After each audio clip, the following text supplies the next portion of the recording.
Surround yourself with positive people. There was a person in this room, I'm not going to read their email out because it embarrassed them. There's a person in this room who said, Andrew, I've got a real problem. I'm bringing a guest of mine who I met at your last boot camp. And that guest is so negative, and it really depresses me hanging around with that person for 2 days. What shall I do? I said, well, we'll sit them that side, and we'll sit you over that side. Change your seat. If you get accosted by the negative bloke in the break, just walk away. Another lesson I learnt from my dad. My dad, he was ever so proud. He put up the sign above the door on his shop. It said, Reynolds of Winchester, DIY shop. People used to come in to seek advice from the DIY expert. Now, my brother's in the room. He'll remember this. Bless him. My old dad, if you put a hammer and a nail in his hand, the air was going to get a bit blue, right? He couldn't hit a nail straight. He couldn't do a DIY job if his life depended on it, right? But he'd opened a DIY store because he thought he was going to make some money.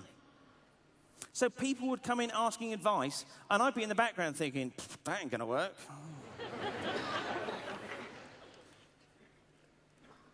Don't put yourself in a situation where you have to give expert advice.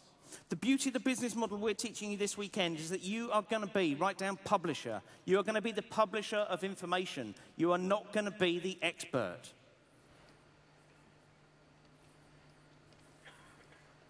The guy that runs Penguin Books probably doesn't know how to do all the things that are in all the Penguin books, but he makes a lot of money selling books, you know? You're going to be a publisher.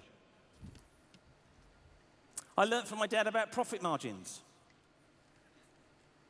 I learned that you can't make money if you are buying something for 66p and selling it for 99p. There's not enough money left. The things we're talking about this weekend, you buy something for £1 and you sell it for 150 quid. That's more like the sort of margin you need. My dad, another lesson I learned from my dad. He used to sell bags of cement and compost and all this sort of thing. He used to sell paving slabs. He used to sell big bottles of gas. And if his customer wanted those items, they'd have to be delivered because they were too big to go in the customer's car, so he had to run a van. Huge, great things. He used to have, and again, some of my brother's in the room somewhere, he'll remember this, he used to have a big pump for paraffin, and it had a bloody great handle on it. And basically, you see the two globes on that pump there? You had to pump that full of a gallon of paraffin and then release the catch and it would come into the drum. So every single gallon, you've got to do about 12 twists of this manual handle to pump that up, and you go, and you've got a gallon in the can. That's the 5-gallon can, so I need to go, another 12. So you do 60 flashes like that to fill that can. When that can's full, it weighs 3 stone. My dad used to carry 2 of these cans. It's no wonder he had a bloody bad back. The lesson I learned from my dad is that I send out, Dad used to sell thousands of gallons of this paraffin stuff. Thousands of gallons a month, all done by hand. I send out thousands of packages a month, and I don't touch one of them. I don't do all the manual labor. I don't do the stuffing of the jiffy bag. Somebody else does that.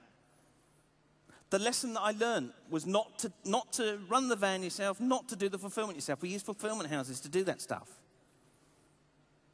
I learned so much from my dad.